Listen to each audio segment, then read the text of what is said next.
नमस्कार बच्चों, सिद्धार्थ शिक्षा सदन सोच रोड द्वारा संचालित ऑनलाइन क्लास में आप सबका एक बार फिर से स्वागत है। मैं आपका संस्कृत का अध्यापक गोविंद चौहान हूँ।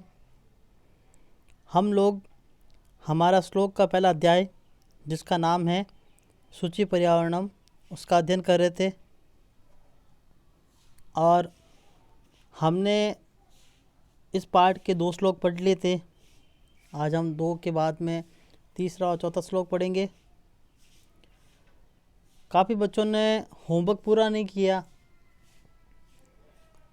मैंने जैसा बताया था उस प्रकार से काम करके नहीं भेजा और वापस कहने के बाद में उन्होंने कोई भी रिस्पॉन्स नहीं दिया, तो ये बात आपके लिए ख़राब होगी, क्योंकि 10th बोर्ड में श्लोक से संबंधित जब प्रश्न पूछा जाता है तब उसमें अन्वय, शब्दार्थ, हिंदी अनुवाद, संस्कृत व्याख्या सब कुछ पूछी जाती है। इसलिए आप अपनी पाठ्य पुस्तक चाहे तो देख सकते हैं और यहाँ पे जो भी पढ़ाया जाए उसके अंदर आपको एक भी शब्द को नहीं छोड़ना है, क्योंकि आपके लिए ये हर एक शब्द इम्पोर्टेंट है। तो देखिए तीसरा श्लोक, वायुमंडलम वृषम दूषितम न ही निर्मलम जलम कुत्सित वस्तु मिश्रितम भक्ष्यम समलम धरातलम करणीयम बहिरंतर जगति तु बहु शुद्धिकरणम। इसमें मैं आपको कुछ चीज़ें हैं जो बता देता हूँ। जैसे सबसे पहले जो है निर्मलम जलम, ये शब्द है। निर्मलम जलम जो है, यहाँ जल की विशेषता बताई जा रही है कि जल है निर्मल। तो इन दोनों शब्दों को जब आप देखोगे तो इन दोनों शब्दों के अंदर जो है वो कर्मधारय समास है। लेकिन अगर मैं सिर्फ निर्मलम शब्द देखूं, निर्मलम शब्द का अगर मैं समास विग्रह करूं तो वो होगा मलस्य अभाव। मलस्य अभाव, मल शब्द के अंदर षष्ठी विभक्ति आएगी और निर जो शब्द है इसके लिए संस्कृत शब्द लिखा जाएगा अभाव। तो मलस्य अभाव जो शब्द है, निर्मलम जो शब्द हैं, इसके अंदर अव्ययभाव समास है संस्कृत का। तो निर्मलम जलम के अंदर तो है, अगर ये पूरा एक साथ ले तो कर्मधारय समास, और सिर्फ निर्मलम शब्द है तो उसके अंदर है अव्ययभाव समास। आगे देखिए, कुत्सित वस्तु मिश्रितम भक्ष्यम समलम। अब यहाँ पर देखिए समलम ये निर्मलम शब्द है, इसका विपरीतार्थक शब्द है और यहाँ पर भी अव्ययभाव समास है, लेकिन यहाँ षष्ठी विभक्ति नहीं लगा के हम तृतीय विभक्ति लगाएंगे, मलेन सहितम, मल के साथ में। फिर देखिए बहिर अंतर जगती, यहाँ पे ये जो शब्द है ना बहिर अंतर जगती शब्द है, और इसको कैसे लिखा जाएगा? सबसे पहले हम लिखेंगे बही, बही के पीछे है विसर्ग और उसके बाद है अंतर, फिर बाद में अंतर जो शब्द है ना उसमें भी पीछे विसर्ग है अंतः, और फिर है जगति। तो यहाँ पर दोनों जगह जो विसर्ग है उसका र बना है, इसलिए यहाँ पर रुत्व संधि होगी। तो आप इसको लिखेंगे बही पीछे विसर्ग धन अंतः धन जगति, इस प्रकार से लिखेंगे।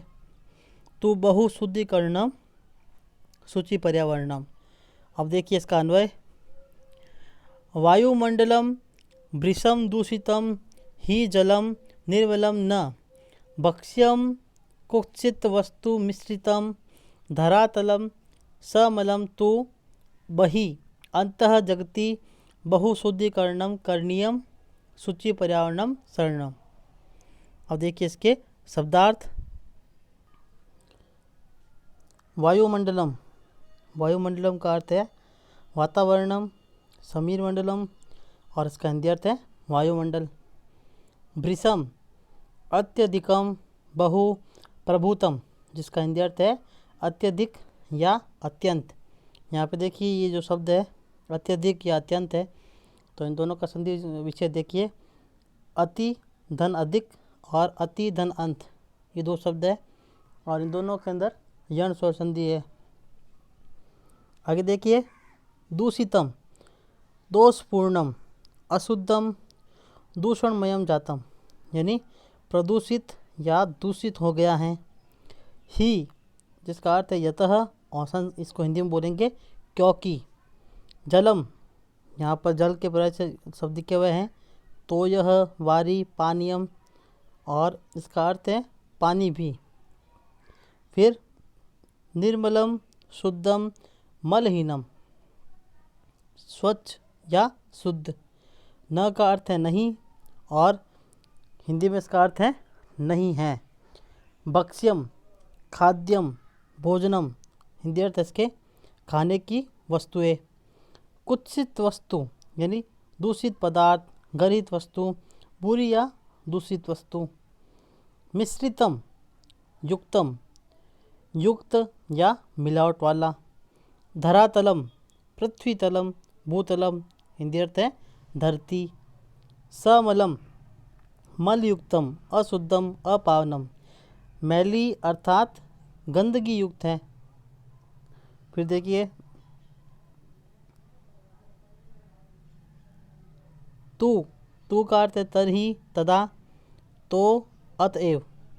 बहि अंतः जगति, बाह्यो आंतरिके च जगति, यानी बाह्य और आंतरिक जगत में, बाहर और अंदर के संसार में।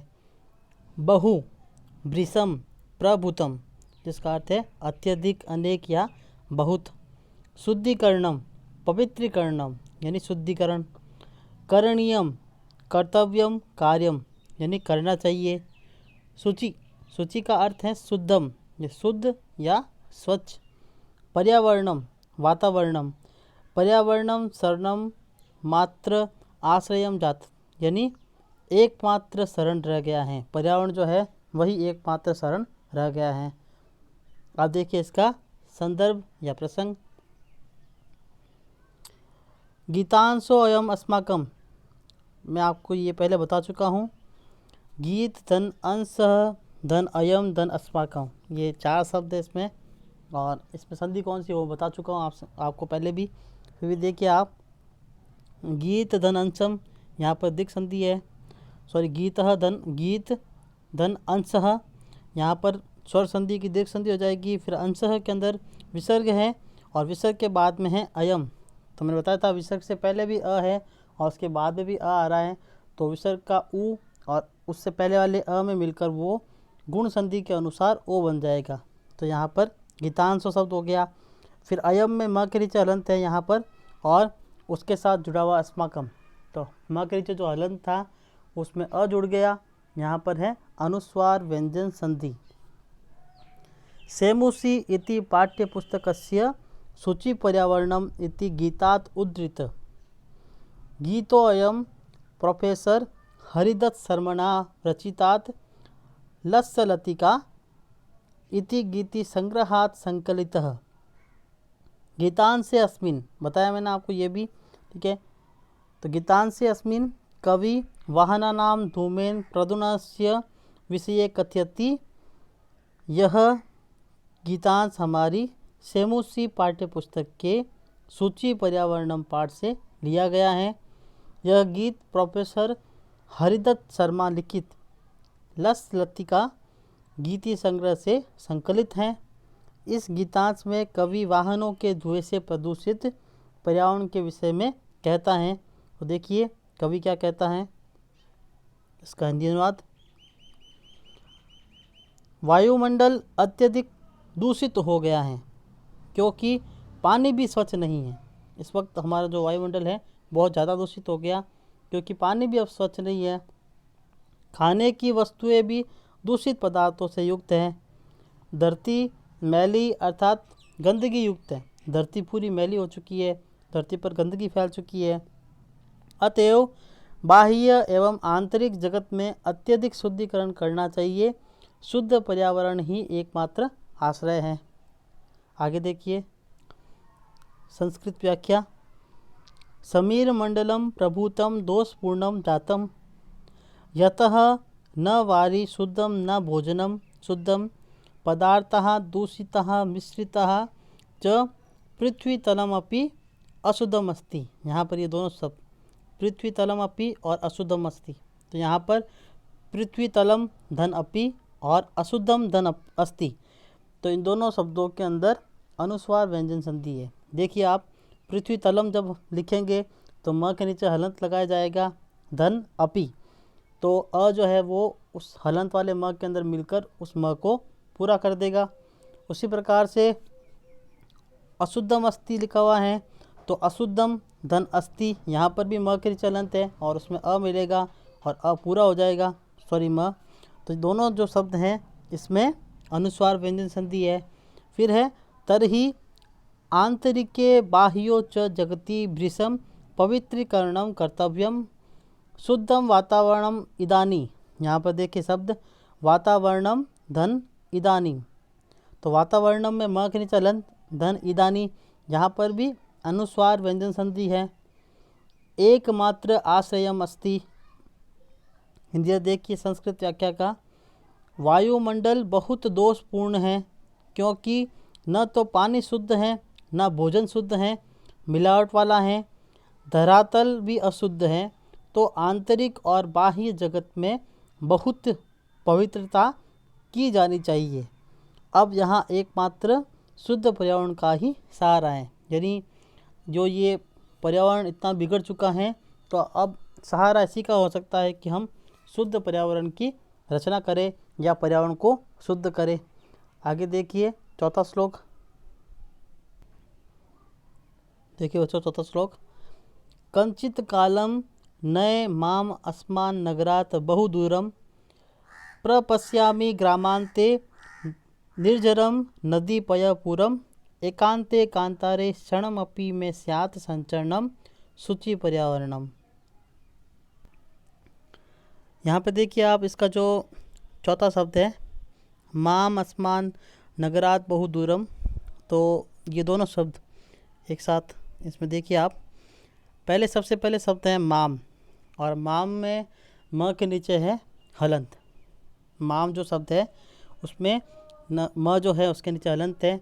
उसके बाद में है अस्मान, तो इस माम में म के अंदर जो है अस्मान का अ मिल गया, इसलिए ये म पूरा हो गया।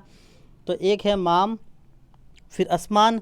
अस्मान जो है ये अस्मान शब्द ना होकर अस्मात शब्द है, जो दूसरा शब्द है इसमें आधा स माँ और आधा न, तो ये आधा न नहीं है, ये है त अस्मात। अस्मात जो है वो ये अहम शब्द है, अहम शब्द रूप बनाते हैं ना, उसके अंदर जिसको हम अस्मत् शब्द बोलते हैं उसकी पंचमी विभक्ति एक वचन है अस्मात, यानी यहाँ से। तो अस्मात यहाँ पर त जो है वो न में बदल गया अनुनासिक संधि के हिसाब से। फिर बाद में है नगराद, नगरात बहुदूरम, तो नगरात शब्द है इसमें भी नगरात त है, इसमें भी पंचमी विभक्ति है और आगे ब आया इसलिए ये तृतीय वर्ण बदल गया, तो यहाँ पर है जसत्व व्यंजन संधि। तो एक बार वापस देखिए, माम अस्मान यहाँ पर है अनुस्वार व्यंजन संधि, फिर बाद में अस्मात त है, अस्मात त, उसके बाद है नगरात, तो अस्मात नगरात यहाँ पर अनुनासिक व्यंजन संधि, और फिर नगरात बहुदूरम ये शब्द है इसमें है जसत्व व्यंजन संधि। फिर देखिए प्रपश्यामि ग्रामांते निर्जरम नदी पयपुरम एकांते कांतारे, और यहाँ देखिए क्षणम अपि, क्षणम अपि, क्षणम धन अपि, यहाँ पर भी है अनुस्वार व्यंजन संधि। फिर इससे पहले वाले दोनों शब्द देखिए एकांते कांतारे। एकांते कांतारे एक समास का सामासिक विग्रह पद है, तो मतलब यहाँ पर जो है विग्रह कर रखा है, और इसका जो मूल शब्द है वो है एकांत कांतारे। एकांत कांतारे शब्द है और इसमें है कर्मधारय समास, इसको अलग करके लिखा गया है एकांते कांतारे, यानी एकांत जंगल में मुझे या मैं जो है संचरण करना चाहता हूँ, घूमना चाहता हूँ। अब देखिए इसका अन्वय, कंचित कालम माम अस्मात नगरात, यहाँ देखो नीचे आगे शब्द आपके सारे माम अस्मात नगरात बहुदूरम नए, अहम ग्रामांते पयः पूरम निर्जरम नदीम च प्रपश्यामि एकांते कांतारे क्षणमपि में संचरणम स्यात् शुचि पर्यावरणम शरणम। देखिए इसके बारे में और शब्दार्थ इसके। किंचित समयम, किंचित कालम, कुछ समय के लिए। माम, माम का अर्थ है माँ कविम, यानी मुझ कवि को। कवि जो है ये गाना गा रहा है तो इसलिए बोल रहा है कि मुझे, तो कवि जो है उसको अस्मात् एतत्मात्, इसका अर्थ है इस, नगरात, पुरात या पतनात् यानी शहर से, इस नगर से, बहुदूरम, बहुदूरम का अर्थ है वृषम दूरम, अत्यधिक दूरम यानी बहुत दूर। नए, नए का अर्थ है गमय या प्रापय यानी ले चलो। ग्रामांते, ग्रामस्य सीमायाम सीमनी यानी गांव की सीमा पर। निर्जरम, प्रपात स्रोत यानी झरना। नदीम, सरिता यानी नदी। पयपूरम, जलेन पूर्णम जलाशयम यानी जलाशय को। प्रपश्यामी, अवलोक्यामी, इक्से यानी देखता हूँ। एकांते, निर्जने, निर्जनम शांत। एकांत का अर्थ है ऐसा स्थान जहाँ पर निर्जन, निर्जन का अर्थ मतलब कोई जन, कोई व्यक्ति वहाँ पर नहीं हो। कांतारे यानी वने, जंगल में। क्षणमपि, क्षण मात्रम यानी क्षण भर के लिए।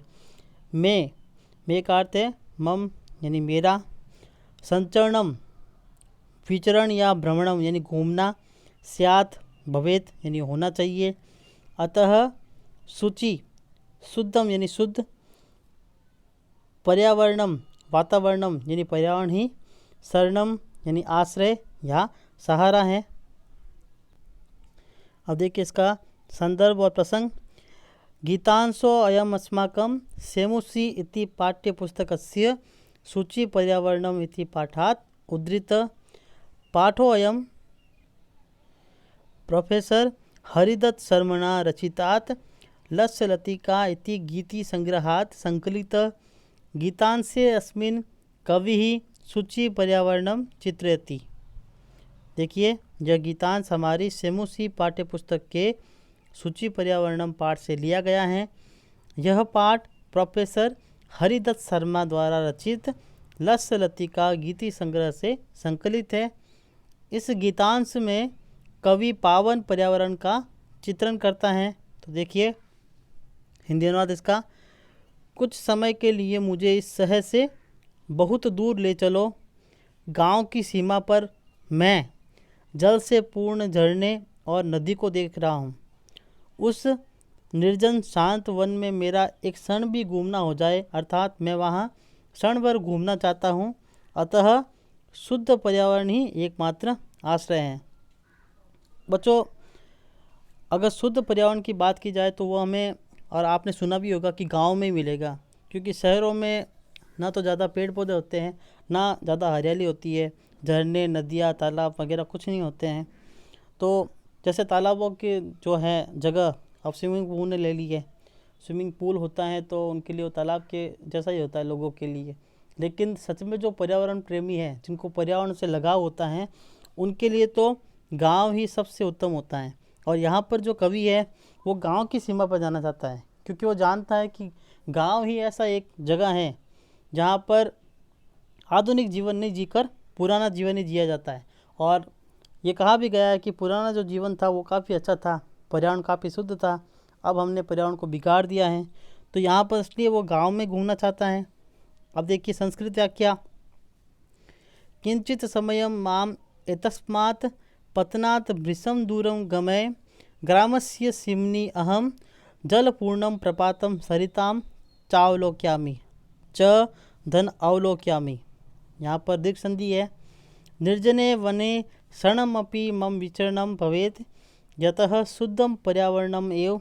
यहाँ पर देखिए पर्यावरणम धन एव, तो म के नीचे हलंत है और उसके साथ एव जुड़ा हुआ है। तो यहाँ पर है अनुस्वार व्यंजन संधि। एकमात्रम आश्रय, हिंदी देखिए इसका संस्कृत व्याख्या का। कुछ समय के लिए मुझे इस नगर से बहुत दूर ले चलो। गांव की सीमा पर जल से परिपूर्ण झरना और नदी में देख रहा हूँ। शांत मन में मेरा क्षण भर विचरण हो जाए, क्योंकि अब शुद्ध पर्यावरण ही एकमात्र सहारा है। तो बच्चों आज भी हम ये 2 श्लोक और करेंगे। आप लोगों को आज ये पूरा काम करना है और मुझे होमवर्क के रूप में भेजना है। और मैंने कुछ संधि और समास बताए हैं वो तो लिखने ही है, साथ में आप लोगों को भी कुछ संधि या समास जो अगर इसके अंदर हैं तो वो ढूंढ के लिखना है। और आपका होमवर्क यही है कि आप मुझे वो लिख के भेजो, और ये पूरा काम तो आपको अपनी उत्तर पुस्तिका में करना ही है। धन्यवाद।